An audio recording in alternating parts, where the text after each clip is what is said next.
want to welcome you all to the final plenary session. And I'm not going to say a lot after I introduce Susan, except to say on your tables is an evaluation form for our seminar. And we would deeply appreciate your feedback. You may leave it at the registration desk as you leave this session. And, again, thanks for your participation. And with that, I'm going to introduce my colleague, Susan Weigert from the Office of Special Education and Rehabilitation Services. And she's going to moderate our session on alternate academic achievement standards. Susan? Thank you.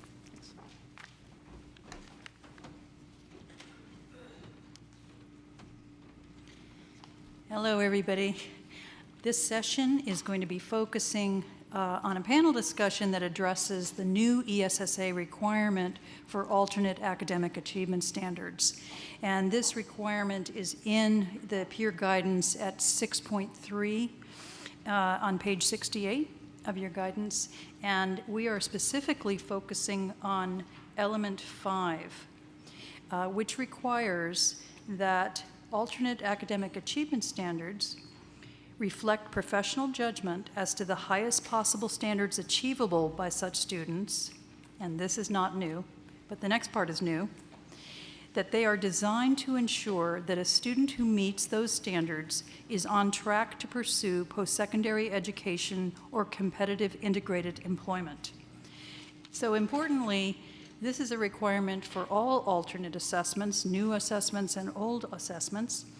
And this is also, it's also true that most states cannot yet demonstrate evidence of meeting this requirement. So we've assembled this panel to kind of illustrate first what is competitive integrated employment, and also to address the different achievement standards in English language arts, mathematics, and science, and then to talk about the kind of evidence that will be required. So I will introduce my first speaker, Jeanette Schell from the Rehabilitation Services Administration.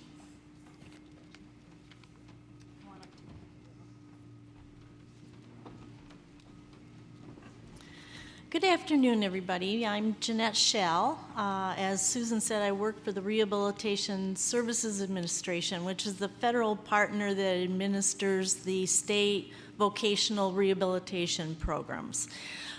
We thought that today it might be helpful to you to get some background information, basic understanding of changes that the Workforce Investment and Opportunity Act made to the Rehabilitation Act, so the VR program. Excuse me. We'll also talk about what competitive integrated employment means, what it looks like. Okay.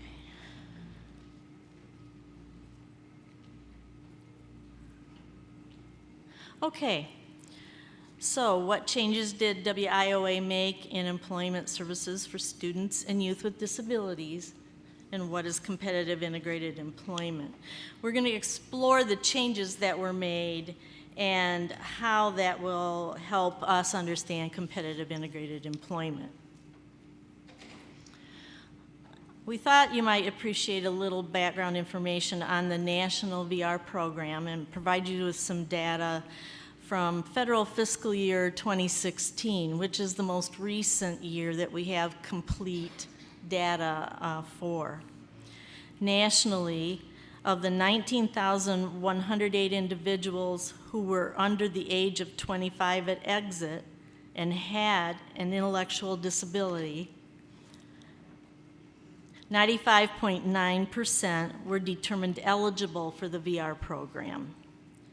67.9% received VR services, and 35.8% achieved an employment outcome.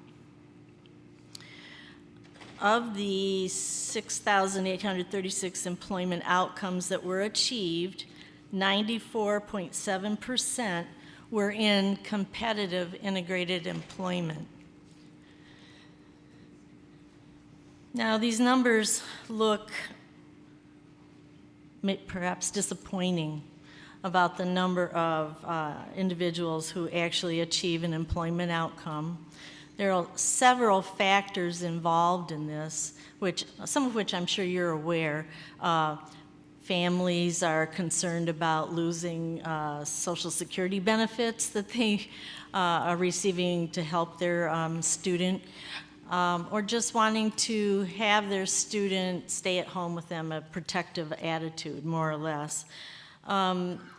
I think another factor we should explain is something called order of selection for services. If a state VR agency cannot serve all eligible individuals in their state, they may not have enough money, or they may not have enough staff resources. If they're not able to serve every eligible individual, they must implement an order of selection for services, which means they've identified the most significantly disabled individuals and have prioritized them for services. So the students that we're talking about in this group of significant cognitive disabilities, they're going to be the most significantly disabled individuals and will always be served first by a state VR program.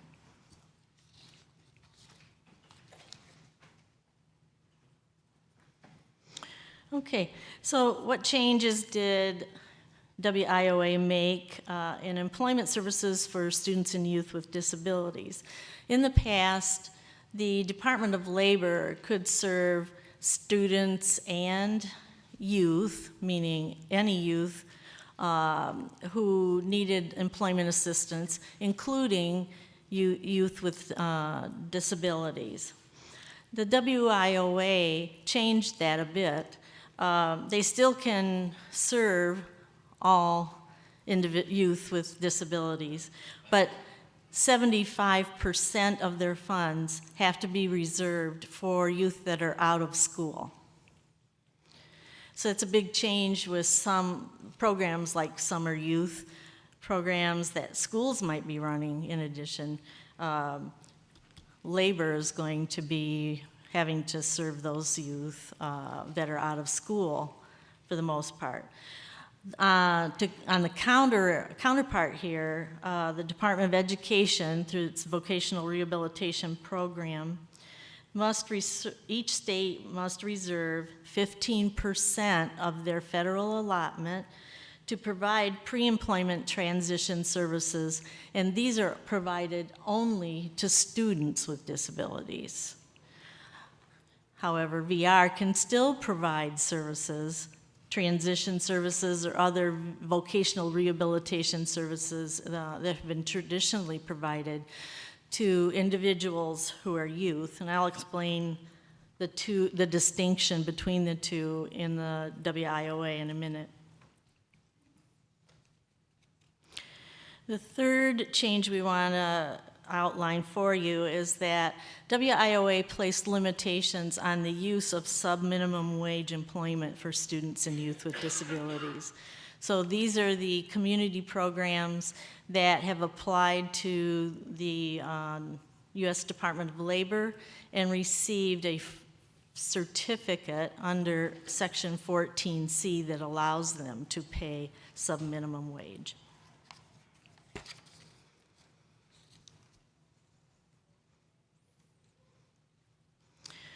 Okay.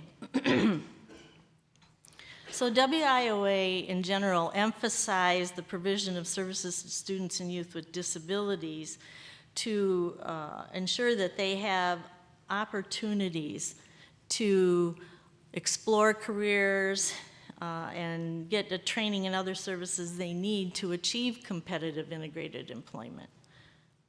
In addition, it expanded the services, the population to receive services from the VR program by adding that they may provide pre-employment transition services to students who may have or who may not have applied for VR services. So that's a big change, because you may be aware that in the past, where services were only provided to individuals who actually applied for services.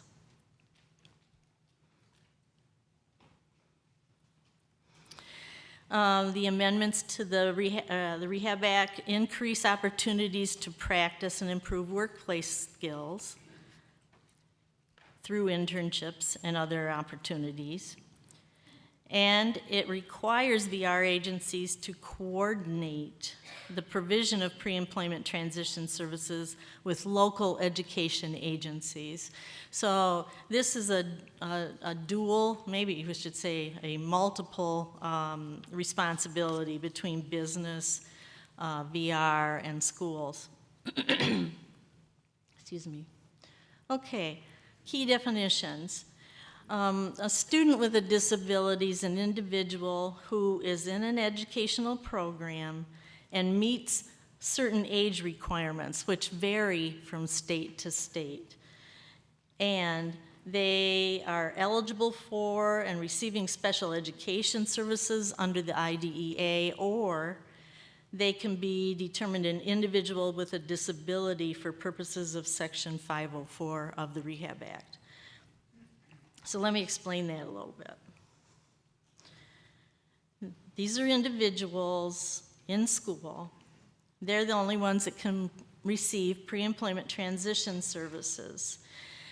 The age range that's established federally is age 16 to 21. That's for IDEA. However, a student may be defined differently from state to state, because a state can choose a younger age than 16 to provide pre-employment transition services. And they may have an older age than 21 for which they provide special education and related services. Like Michigan's age is 26, I think, that they provide special education services up to. An individual doesn't have to be served under Section 504, a plan. They don't have to have a 504 plan to be considered a student under this definition. They simply have to meet a definition of individual with a disability under the ADA, which is pretty broad. I should point out that an education program is any program that can issue to a student a recognized credential, so a diploma, a vocational trade certificate, a degree. So it can be a secondary or post-secondary program, an alternative education program, homeschooling, charter schools. So you can see it's much broader than the traditional secondary high school. Okay, pre-employment transition services are made up of 3 types of services. Required activities, which are the only ones that are provided directly to students. Authorized activities, which basically provides training and other types of activities that help professionals better serve and provide pre-employment transition services, as well as pre-employment transition coordination, which we mentioned earlier, activities that will coordinate pre-employment transition services with schools and transition services in general. So we're only going to spend time on the required activities just to explain what they are.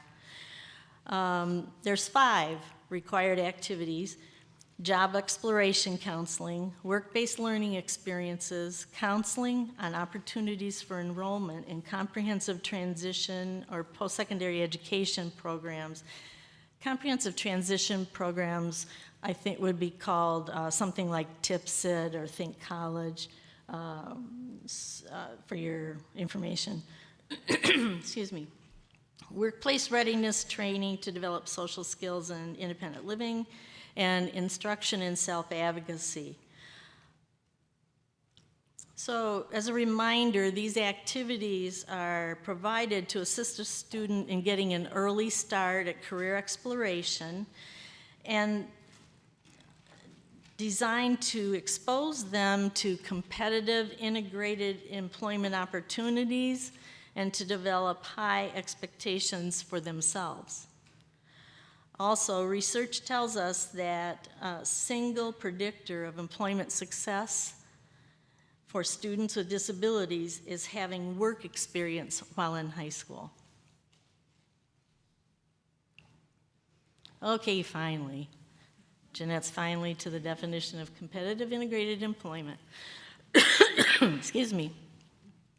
Okay, so there's 3 components, and each component has to be met in order for an employment setting to be considered competitive integrated employment.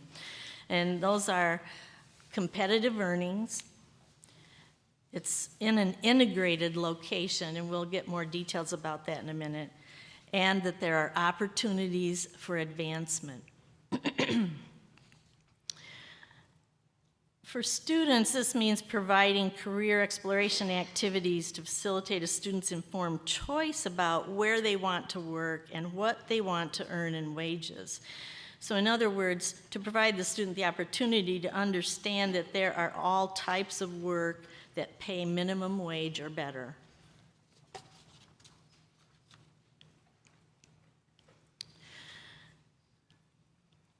Under the definition of competitive integrated employment, earnings must be equal to or greater than the federal, state, or local minimum wage, whichever's higher, where the student or where the employment is located. It must be comparable to the rate paid by the employer to individuals without disabilities. And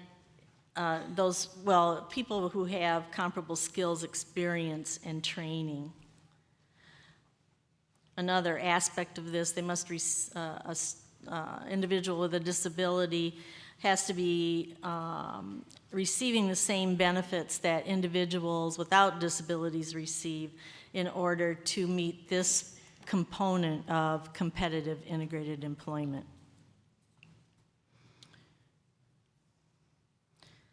VR agencies must determine on a case-by-case basis whether the work performed is in a location where the employee with a disability interacts with other persons who are not individuals with disabilities to the same extent that employees without disabilities are in similar positions. So this is what we mean by an integrated location. I think a caveat we should state here is that the statutory definition of competitive integrated employment also states that the persons who are not individuals with disabilities cannot be supervisory personnel or individuals who are providing services to the individual with a disability. So in other words, they're really trying to make clear that an individual with a disability has the same rights to work at any job for which they're qualified and earn the same pay and benefits as everyone else.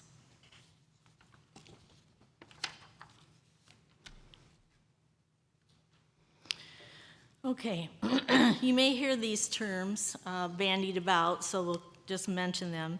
Supported employment and customized employment. These are types of employment that are used quite often with individuals who have significant cognitive disabilities. Supported employment, an individual is receiving ongoing support services to maintain their employment.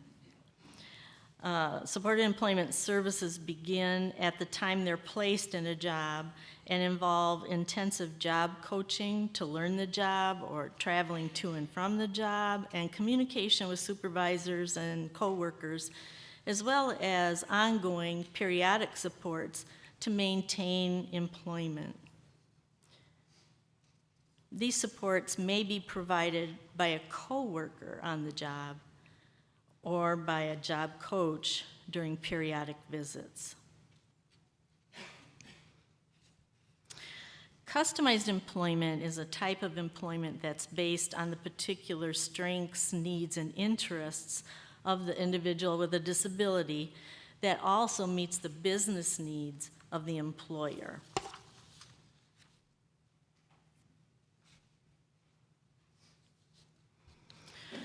Customized employment is a set of tools and strategies to ensure successful employment outcomes. Customized employment utilizes a method called discovery instead of traditional vocational evaluations. The process of discovery is a person-centered approach to gathering information about a student prior to discussing potential jobs, employers, or job tasks.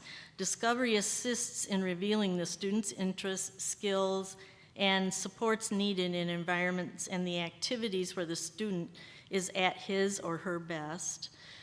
Discovery seeks to understand various facets of a student's life in order to discover who the person is rather than what he or she wants to do. The strategy utilizes existing information instead of information developed through typical evaluations.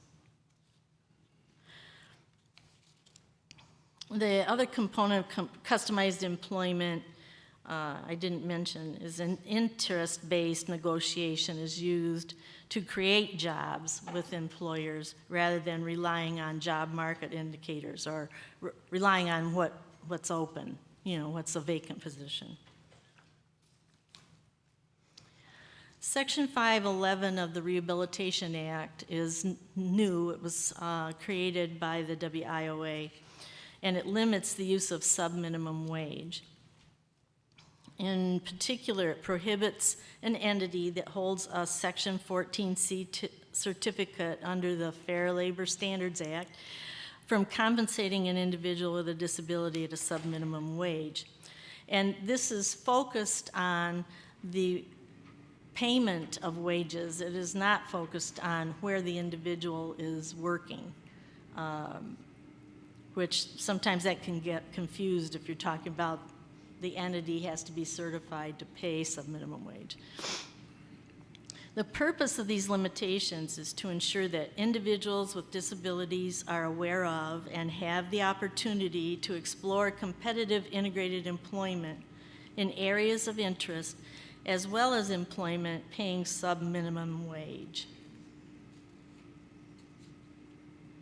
So we talked about several reasons why we're helping students explore competitive integrated employment. Section 511 is another strategy to support that, making it more difficult to be hired by an entity that pays sub-minimum wage.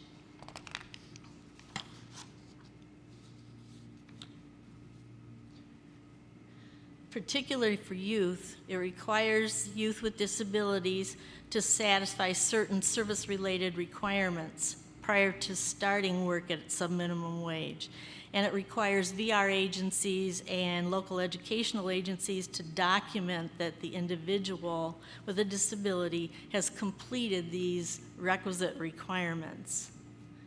So for a youth, prior to beginning work at sub-minimum wage, a youth with a disability must demonstrate through the documentation that's required to be presented to the potential employer that they have received pre-employment transition services from the VR program or transition services under the IDEA. So it's, they've had the opportunity to explore competitive integrated employment, get some work experience and other training that allows them to consider a wide range of opportunities. They also, if they may be required, no, they're not required. They may apply for vocational rehabilitation services. They could be determined eligible or they could be determined ineligible. Well, documentation of that must also be provided to an employer. So if they applied and received VR services, And then they just were not successful in competitive integrated employment, no matter what we tried in terms of supports or settings. Then that would be documentation to support that individual's request to work in a sub-minimum wage situation. In any event, they must receive career counseling, information, and referral services. Before an employer with a 14C certificate can employ a youth with a disability at sub-minimum wage, they must receive this documentation from the youth themselves. And it's the responsibility of the school and the VR agency to collect and share that documentation so that one or the other provides that directly to the youth.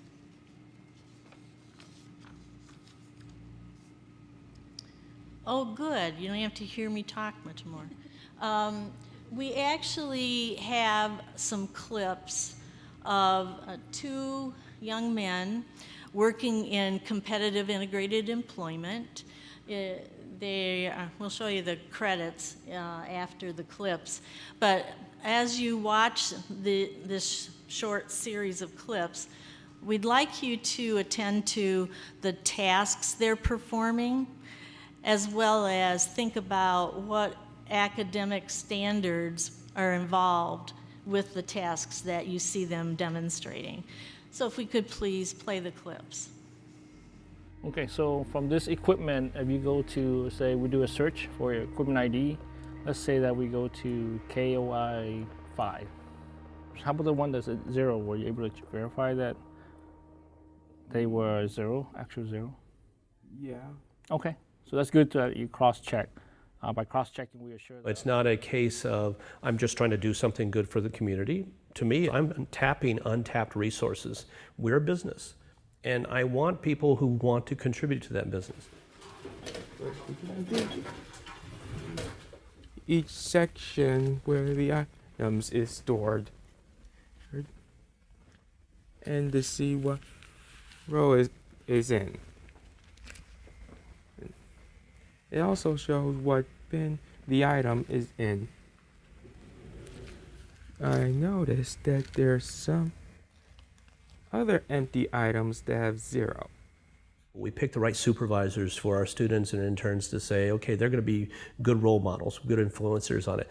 But I was amazed that what the supervisors reported back to us to say they had gotten an education. They had gotten what they felt was more out of it than the students had gotten out of it.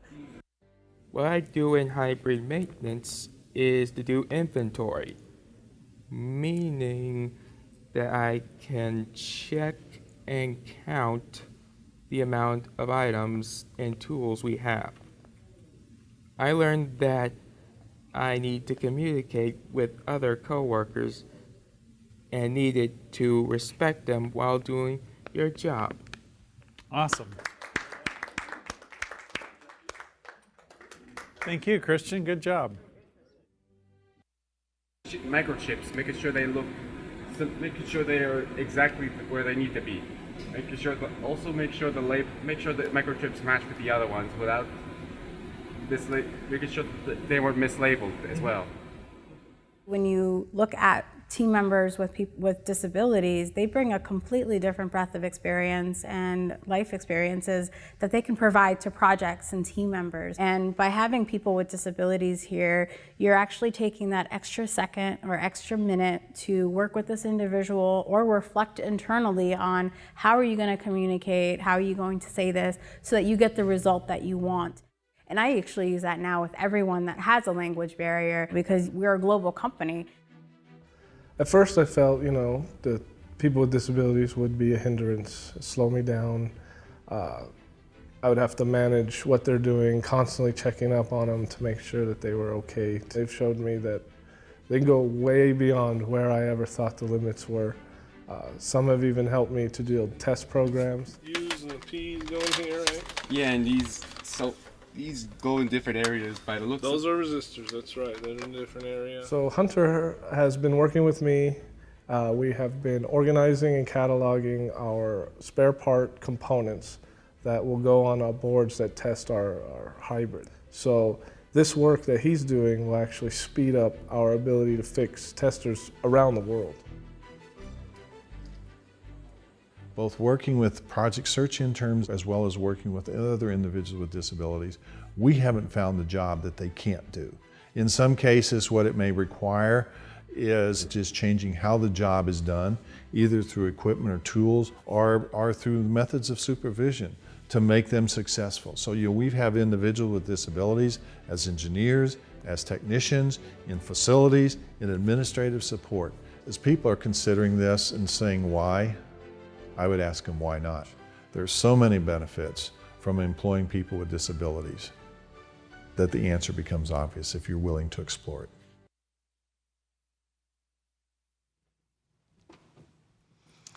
Okay, so those clips were provided by Dan Habib, who's the producer of a film series called Intelligent Lives about transition for students with disabilities.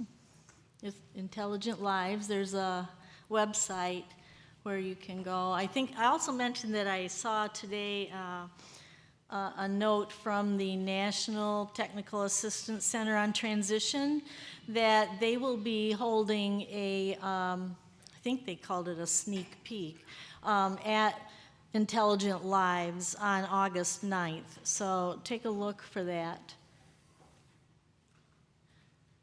Okay, Jan's up now. By the way, did you notice all our names rhyme? Jan, Dan, and Fran? I think that's the only reason I'm here. I know, I don't fit.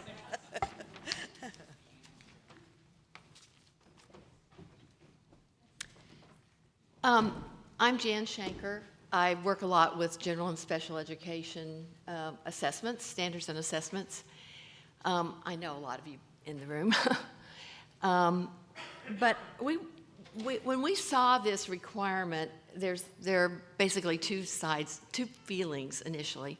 One is the deja vu feeling, because about 30 years ago we tried to do something like this without a lot of success. I do think that what Jeanette shared with us provides a framework for an opportunity maybe to actually be able to gather some evidence of what happens to our students post-high school. But our most immediate concern is, what do? We already have achievement standards, alternate achievement standards for these students, and now we're being asked to sort of retrofit. I think from what you saw in the video, I doubt very much that your expectations are too low. And we all know how challenging we feel that our alternate achievement standards are. But what we wanted to do is to talk about how you're going to gather the evidence. And I'm not sure I know how to use this thing. The green button. Okay. How to gather the evidence to validate the work that you've already done. So we're going to talk only about, and please bear with us because this is definitely a stretch, and Dan will tell you this. Dan and I are going to look at some existing achievement level descriptors and say, what did we see in the video that's reflected in those expectations? Now, just a reminder that you're developing evidence that your alternate academic achievement standards demonstrate that a student is on track to pursue post-secondary education or competitive integrated employment. So post-secondary opportunities. We know that recently there are a lot of new things happening that are good for our students with significant cognitive disability. So, I think Jeanette referred to Think College. Fran's going to tell you about many others. Many community colleges are actually developing courses for students with significant cognitive disabilities and vocational courses to help them with that post-secondary, continuing their education and continuing working toward full employment. So we're going to look at and try to think about what we saw in the video and where we might latch on to the evidence that we have that our existing achievement level descriptors do provide that on-track opportunity, post-secondary opportunity. You will notice that there wasn't a lot of English language arts in the video that you observed. There wasn't a lot of reading and writing, but there was some reading for information. There was some speaking and listening, and we know that that is something that people do not measure on the large-scale assessment. So I'm just pointing out that this video very much showed those aspects.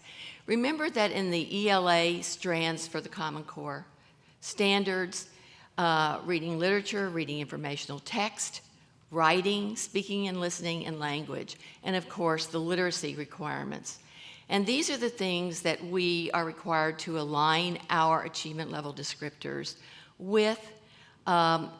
We've gotten a pass on speaking and listening because it's very difficult to measure on a large-scale assessment. Most states do not measure that on their large-scale alternate assessment.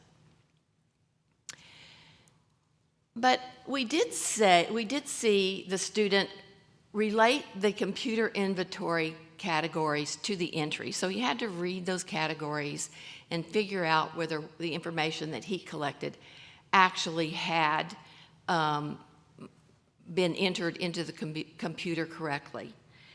The other thing that you'll notice in the video is that he had an inventory sheet. And the inventory sheets have categories that require him to make a linear relationship between the category label and what his entry was. One other thing he was asked to do, he was not asked to do, but that he might be asked to do. On the computer entry, you notice that there was a box for commenting on what he saw in the inventory on the computer. So we did see some reading for information. We did see some potential requests for him to enter a brief description of something, a comment related to the inventory. What we did see a lot of in the video, and we didn't see a lot of in achievement level descriptors and achievement standards, is speaking and listening. And those kinds of things are often measured and evaluated at the local level, but I think the emphasis there, we can very clearly see needing to understand directions, needing to be able to communicate with peers and supervisors, that this is very important. And the language aspects of the assessment certainly has to do with the underlying skills to do with speaking and listening. So you didn't see as much of the reading as you might see in some other jobs, but Dan is going to talk about math and science and how you might look at the validation. One of the things that we're saying is that you really need to get together a group of the people who provide these services to help you validate your academic achievement standards. And that's not all. That's just the first piece of evidence that you need to think about. Fran is going to talk about some other evidence pieces that you need to think about.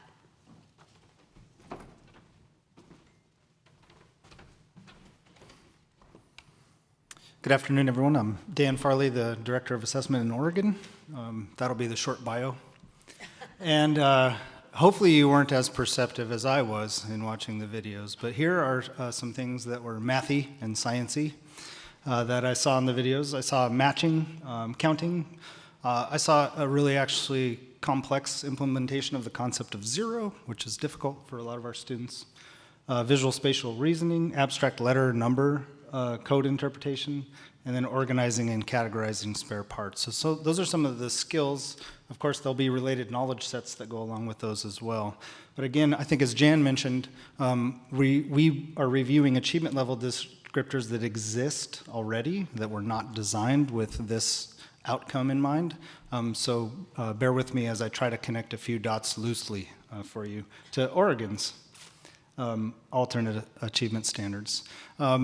What I learned quickly in just reviewing Oregon's achievement level descriptors is that the connections are not comprehensive, certainly. If I look at every single descriptor, they're detailed and they're really tied to specific academic expectations.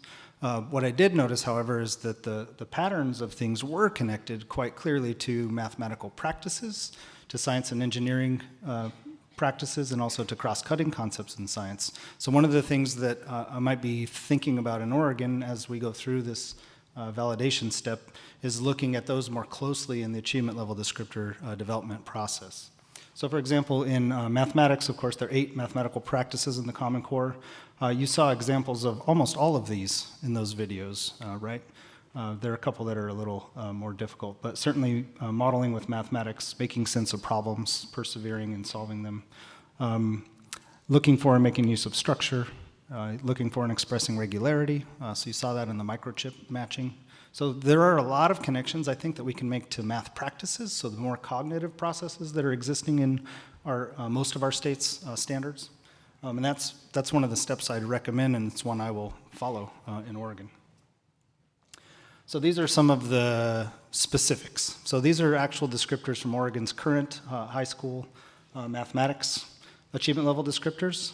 So in grade level content that we've reduced in depth, breadth, and complexity, the student demonstrate proficient performance by comparing units in terms of magnitude within the range of 0 to 40.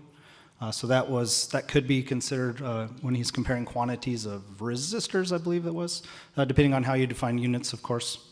A little bit stretchy, but identifying rectangles, microchips are in that shape. Of course, it's more detailed than that because he was also talking about the labels on the microchips having to be accurate as well, which is actually abstract text and numerals. And again, identifying objects that are shaped like circles or rectangles is a little bit more relevant because that's more to the point what he was doing. And that was Hunter, sorry. So backing up now to the NGSS, which are the standards that we've adopted in Oregon, there are quite a number of connections between the NGSS science and engineering practices as well that you could have made evidence of in the video. And I know you probably can't read this, but I expect that you all have them memorized because you do this work every day. So I wanted to draw attention to just a couple of them, and I don't think I have a laser pointer. But using mathematics and computational thinking is actually, believe it or not, a science and engineering practice. There's connection between math and science, after all. Engaging in argument from evidence, there are a lot of negotiations that occur in an employment context. Self-advocacy type situations can fall within that realm. I don't think we saw much of that, but that's certainly something you could see. And then obtaining, evaluating, and communicating information. You're going to see that in any work context, and you did see that in the videos that we watched, the clips. The NGSS also have cross-cutting concepts. I'm going to draw your attention to just a few of these as well. Number 2, which is cause and effect. Of course, that goes into a lot of the interactions that we have at the workplace, and you saw examples of those in the videos as well. Systems and system models. The student, Hunter, was following a coded system, so was Christian, actually. One of the things that Christian did that I thought was particularly unique here in terms of problem solving was he had a sheet of all of the stuff that was basically supposed to be in that particular bin, in that row, in that drawer. And he noticed that his inventory, where he was supposed to be locating things that had nothing in them, didn't really match what was in the bin. He noticed other bins, right, that had 0 objects in them where there were supposed to be objects. So that's actually a pretty complex application of the concept of 0 for a student with significant cognitive disability.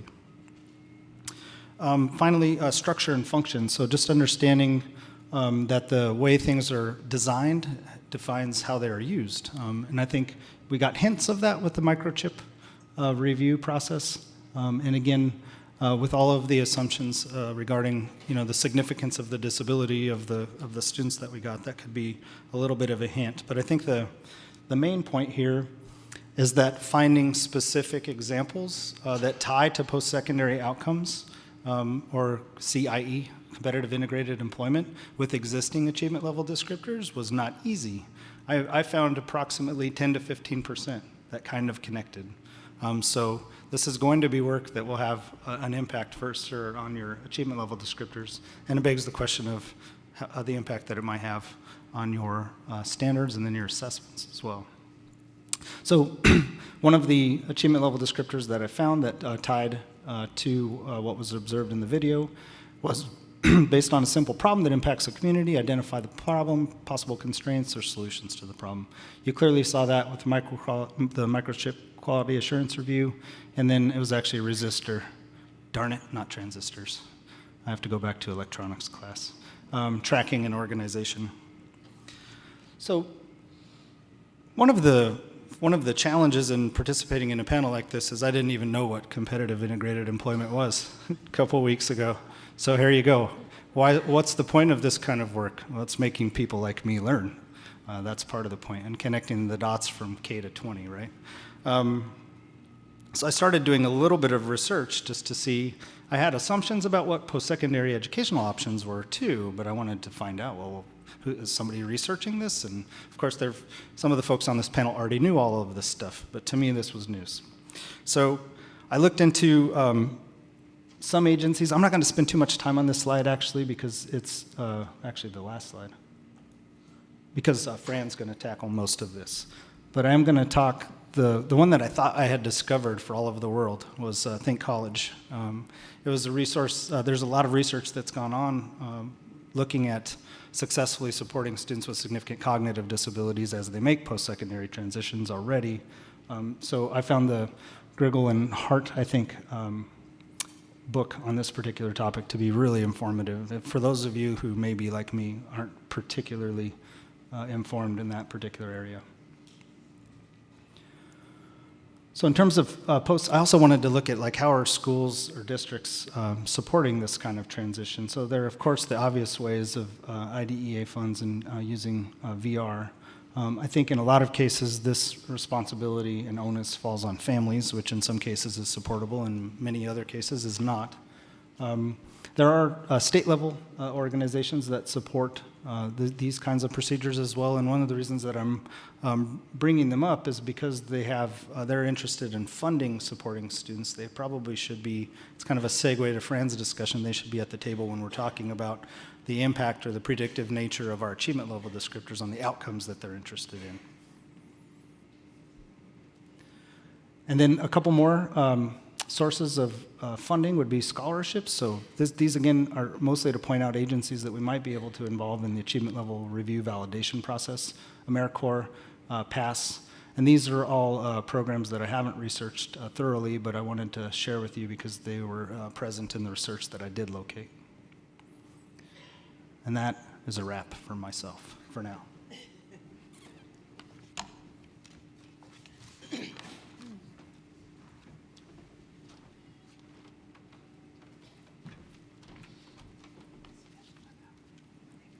Good afternoon.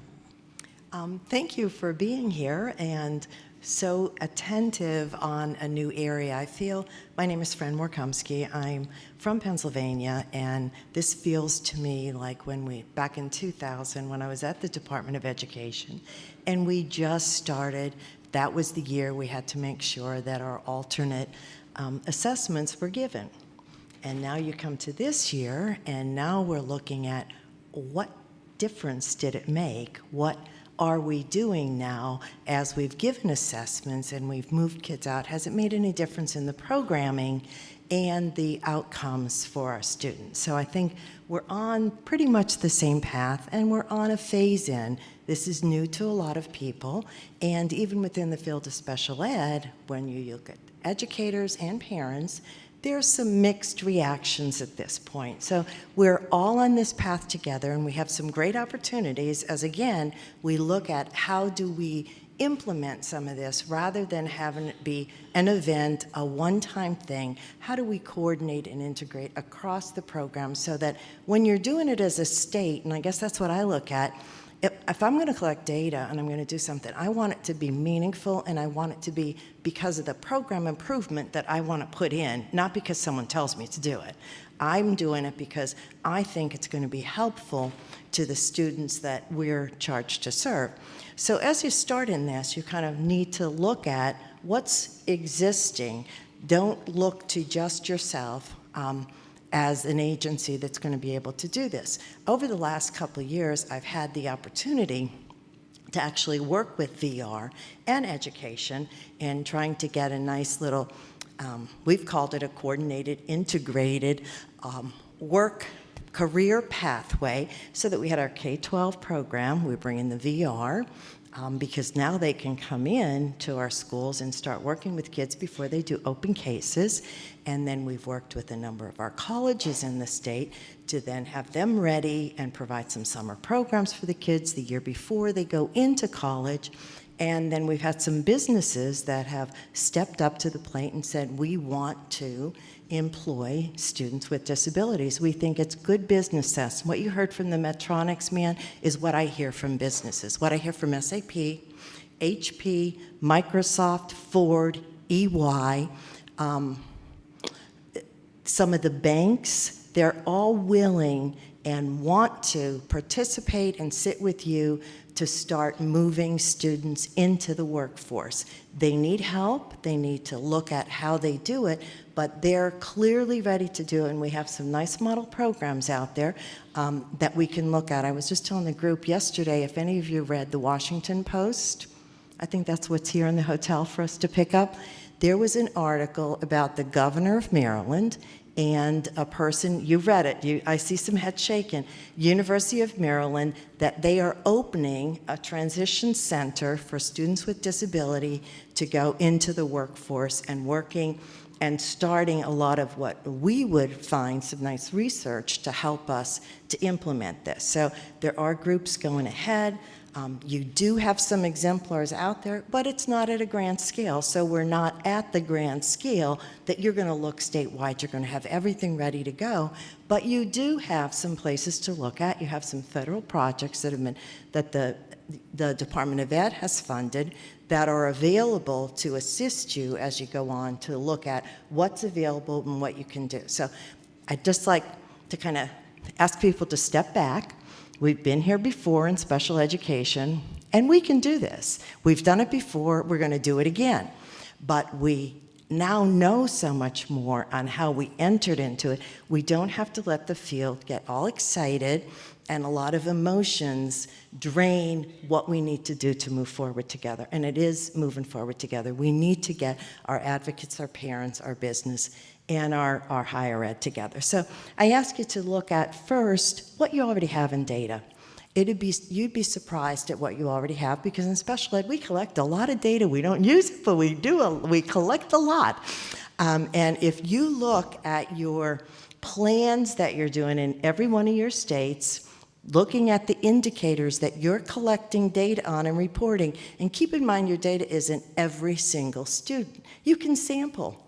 You don't have to, just in monitoring, you don't have to send everybody out to every student. There are ways to look at the data and also collect it and do it around your program areas where you want to find some improvement. So I ask you to first look, what are you already collecting? And you would be surprised if you have not read your annual program reports, the data that's being collected and that is available for you around transition.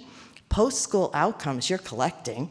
Some of the states have decided that they're going to look at improving graduation rates and post-school outcomes in their state systemic improvement plan. So you already have data there that you've been collecting. You've been putting some model programs together to help improve your state outcomes for students.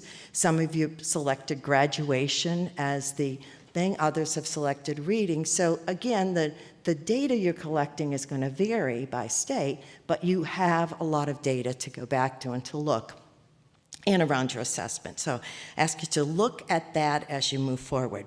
At those indicators, look at your national TA centers to see what they have.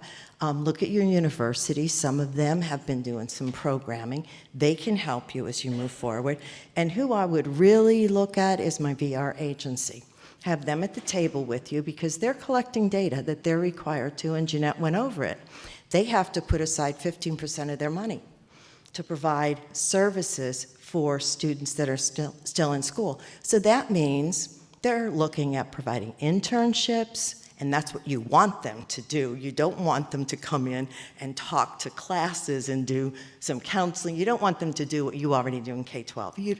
You need them to find, locate build in systems that you can address so you can get your students into internships, other work opportunities while they're in school, because we also heard from Jeanette, one of the best predictors is they had a work experience prior to graduation, and that helps all students, not just our students with disabilities, get jobs. So you want to try to use them to do that, to help you, and then they can give you some of the data on where that was and what the success was, so that you don't, and then you can follow some of those kids a year or two out and see what they've done in their post-high school experiences. Again, look at them, 15% of the funds, and I would be at the table with the VR agency to make sure that it's what you want them to spend those funds on, so that you're working together, because they have to report, and it would be successful for everybody if you had a successful outcome. So we're all looking at the same data. We want it to be successful. So that's where I would start. The other thing that we know is that they are not going to be able to serve every student that's out there. We've already heard about priority order. We've heard about the number of students that you can open cases are, the number that are actually competitively employed. What did we hear? 60-some% have cases, and of that, 30-some%. So they're phasing in, but I would ask you again, as you heard, the gentleman from Medtronics is what it was. That was the company, and they are the ones that have committed to hiring students with disabilities as part of their workforce. There's a number of them. If you go to, if you're not familiar with the U.S. Business Leadership Network, they've changed their name recently to Disability IN.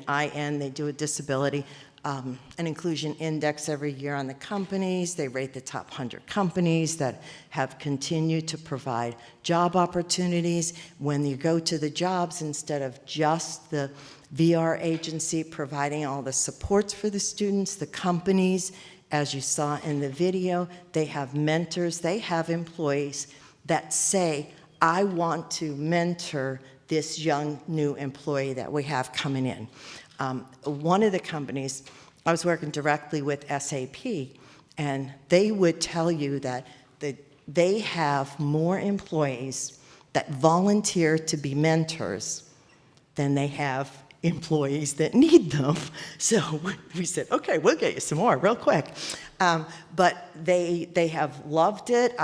One of the women I talked to there said, it's just in the enthusiasm, it's just something new that came with the job that she loves. They do things after school. They have, they'll maybe once a month have a group that gets together from the company to do types of recreational activities. So it has followed through into a nice social life for a lot of the young adults too. In addition to helping the employees, they look at their job differently as they've come in, and the productivity has gone up, and business still needs to, unlike government, schools, all of us, they have to have a return on investment. They look at that ROI. What are they doing? And what they find out, one of the biggest things is they don't have the staff turnover. Turnover is expensive.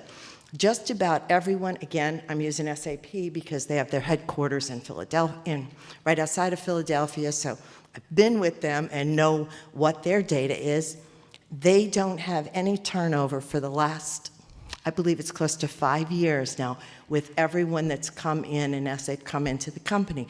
They love their jobs, they want to be there, and the parents, of course, want them to be very successful in it. So you have a natural bridge with the business community, and I would really count on them and look at them to be a good partner for you to move forward in your data collection. Higher education, you have the career and tech. We've always had the workforce investment boards and stuff like that. You certainly want to look at that. Higher education, as I mentioned, the governor of Maryland and the University of Maryland are doing a nice center. They've always done, you see a lot of them that are doing the Think College now. Janet brought up the community college, another wonderful place. And the community colleges are really great entry points. We've used them, for the other piece of the program. They're great entry points because parents are sometimes very concerned about their children going too far from home. They are looking at a lot of safety. It's an easier way to move into getting some additional skills, vocational skills for going on to their competitive employment. And you have some more supports that are within the community to help them. And I have seen, again, with community college, personal experience, is that the parents are the ones that are starting the program at the community colleges. And once they do, they go into the disability office, started and said, well, we've never done this before, let's try it.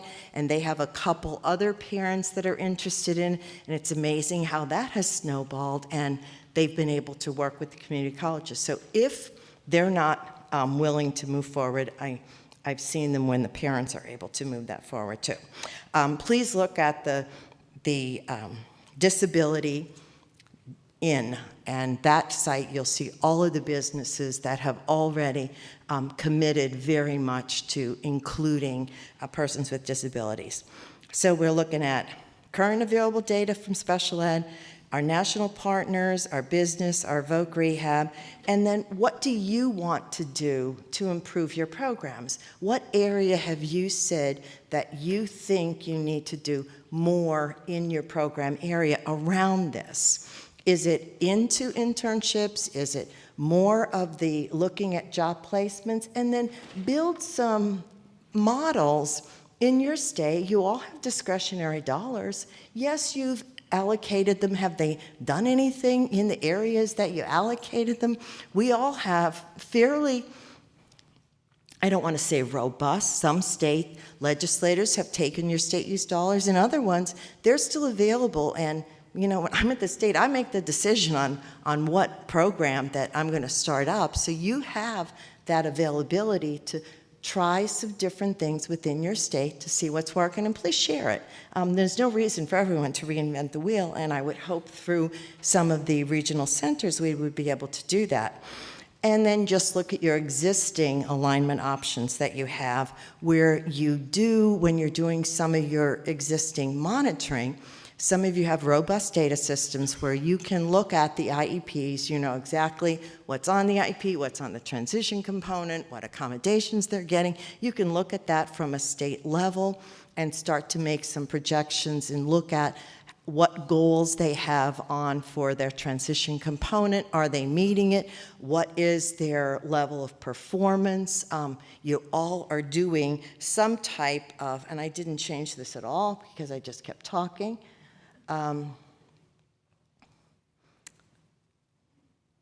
There it is.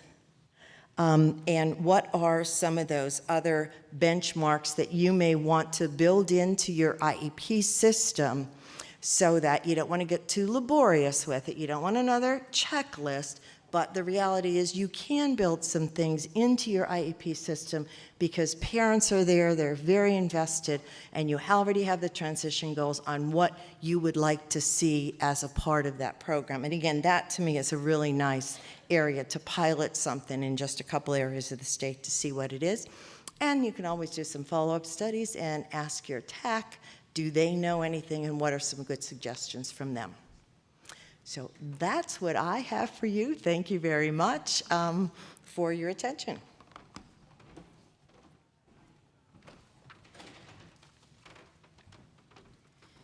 Well, I'd like to thank our panelists for an excellent presentation. I want to also point out that there is a very good example in the peer guidance on page 69 at the top, the third bullet, which talks about the evidence that you can submit that includes, as Fran was discussing, follow-up studies that examine proficiency on the high school assessments and performance in post-secondary education, vocational training, or competitive integrated employment. And so Fran was outlining those areas and those entities that you can work with, probably on a pilot basis, as Fran suggested, a small-scale basis, to see if this would be a good source of information for your state. So with that, I'd like to ask the audience, do you have questions for the panelists? Yes, Don. No. So I want to echo Susan for thanking all of you to talk about this topic with us. I have to say, Deborah and I, in debriefing states in the last 9 months with peer review outcomes, this was a thing for almost every alternate assessment that we gave feedback on. And often the question, first there was silence on the phone from states, and then there was, what does this mean? And we said, we don't know. So hopefully we know a little more about that now after today. A question that I have, and this is also in the guidance on page 69, it's a suggested step or evidence, but I have to say it was something we put in the guidance not really knowing what it meant, but we're getting this question, and that is, I think it's pretty clear in my mind how at a commencement level with your achievement standards you can make this linkage of alignment. Mm-hmm. How do you do this in third grade reading language arts? Mm-hmm. And so I just think we need to think about that out loud, so I'll just toss that out for you. Thanks. Jim? Wow. So start thinking, everybody. I'm not sure I really understood the question. So it's building toward this outcome from the very beginning. Is that what you? Well, yeah, the question really is, it's all of your alternate achievement standards, not just high school. Mm-hmm. This requirement's for every grade level where you have alternate achievement standards. So how do you build evidence that supports that argument down to earlier in the education system? Don, you sure asked hard questions. That violates a foundational assumption, I might point out. Yeah. You know, what did we used to say? Begin with the end in mind. And once you begin with that end at the top end, what's going to get us to the goal line, then it's possible to vertically align backward and make sure that you're providing the building blocks toward that outcome. So you really have a double challenge. You have the horizontal alignment with the grade level expectations and the vertical alignment to be sure that you are reaching the outcome that you intended at the end of the line. And I know people, I'm seeing the people in this audience who've heard this over and over again. If you begin with the end in mind and work backwards from that and keep in mind those links to the grade level expectations and how those will be expressed and build the building blocks to those outcomes, I think you'll be fine. But I think also it would be worthwhile engaging the people who are providing post-secondary opportunities in that entire conversation. You absolutely have to have them in the high school conversation, but it might be worthwhile to include them in the conversation. You know, when we first started doing this, I used to always require states to include them, and that kind of fell away over time. So I guess we did a big circle. I would add, too, that I think the standards are constructed. One of the kind of recommendations that I was levying was that we should think more about the math practices. So what's common across all of the grades in terms of instruction? So think about math practices, think about the CCCs and the SEPs in science, think about the themes that go across strands in English language arts. I think that's the kind of reframing that might connect those dots that's already embedded in the way the standards were built too. One of the good news things about the alternate assessments, I think that helps, is that I think people have been very practical in the way they've constructed their assessments and the way they've set their achievement level descriptors about what's real for these kids in terms of math, in terms of science, as we've reached beyond where we used to be, where just teach them sight words and teach them to count and they'll be fine. And we know that's not true. We probably knew it before, but we've had a lot of vivid evidence that that's not enough. And we've got a lot of evidence that kids can do more. And that's the thrilling piece of it. 20 years ago, what we thought they could do was really, really much, much lower than what the evidence that we have before us now of what kids can do. I think you covered it. I'm not going to repeat it. We have a few more minutes if there are any other questions. I wanted to just ask Jeanette about the students in the workplace that might not have the ability to speak or to communicate conventionally. What are you seeing in terms of eligibility for competitive integrated employment of a student who, let's say, doesn't communicate conventionally or needs some kind of assistive technologies or other supports? There's a variety of tools that can be used to assist a student in a workplace to communicate with their supervisor and coworkers.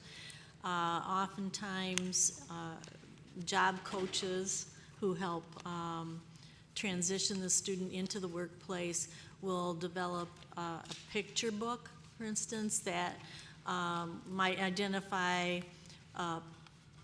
parents, their pet dog that is their favorite, a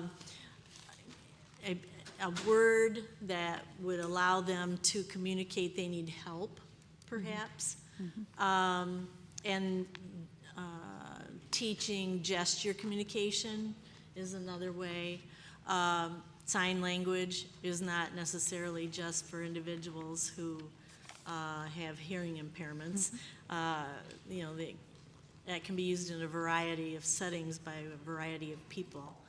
I think the point is that we plan for communication, assist that individual in a method that fits them as an individual and is functional, meaning they can actually accomplish what they need to accomplish in the workplace, and design it that way, design it for them. Thank you, Jeanette. Any other questions from the audience? If not, I I'd like actually to. have. Oh, go ahead. Since yeah. Don flipped the script on us. Go for it. I'm going to try to flip the script on him. Just a little bit. No, I'm not going to ask you a question. But I did want to, we haven't talked much about like the sources of information. So we talked about kind of validation procedures and what kind of folks could be involved. But there are also data that some states may already have or could pursue that could also guide the discussion. And I want to kind of point out the fact that section 3.4, which is generally the criterion-related validity section, points to evidence of correlations with post-secondary education and competitive integrated employment outcomes.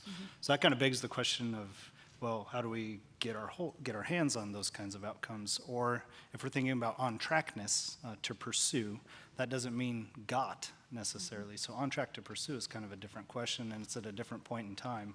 So I think the correlation evidence in 3.4 goes a little bit beyond kind of the language in this section. But I did want to talk at least a little bit about what states could do, or data sources they should already have, or data sources they could consider to start gathering information about post-secondary outcomes, or at least during school, the on-trackness. Things that occur to me and that we talked about, present levels statements from 12th grade IEPs, or transition, as close to transition IEPs as they can be. Do those connect to achievement level descriptors in 11th grade?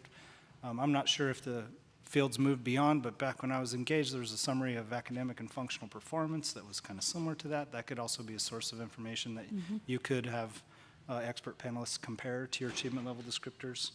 Of course, getting into post-secondary educational program, whether as an audit or as for credit bearing purposes, and then occupation data from any CIE programs might be available to some states. I'm not sure in mine. But if you guys have any observations or other sources that you think might be relevant, I think that'd be, this is a nice network of folks here with a ton of different experiences, and it'd be a shame to not allow 5 more minutes of discussion, at least on that issue, so we go home kind of armed with places to look at the very least.